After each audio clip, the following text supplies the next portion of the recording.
In this video tutorial, I'm to show you how you can save your PowerPoint presentation in your flash drive or USB drive. So let's start with the video, guys. Welcome to my channel Netcast on Web Tech Zone.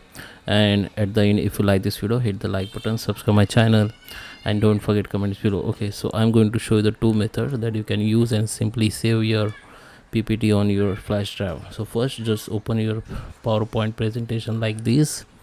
Now it is originally saved on your device, but if you want, you can save again save it to the flash drive. First you need to connect your USB drive to your computer or PC laptop. Then just go to the file, go to the save as, go to the browse. Now just at the sidebar, just scroll down and go to this computer, and here you can see your connected USB drive. In my case, I did not connect because I did not connect it.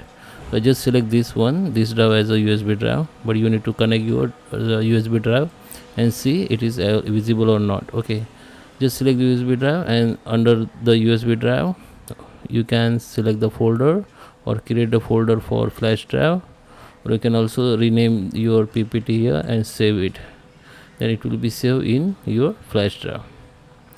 Okay, so this is the first method. Second method, just open the location where your your PowerPoint presentation saved. So I just open the location. So in this folder I have my PPT file. So just select that file, just right click on it. Now you can simply go to the show more, and you can send it to the your. Here you can see your USB drive. If you already connected, you can see your USB drive. Then select that USB drive, then your file will be sent or copied to the your USB drive. Okay, so I hope you like this video. Please subscribe me. Thank you for watching.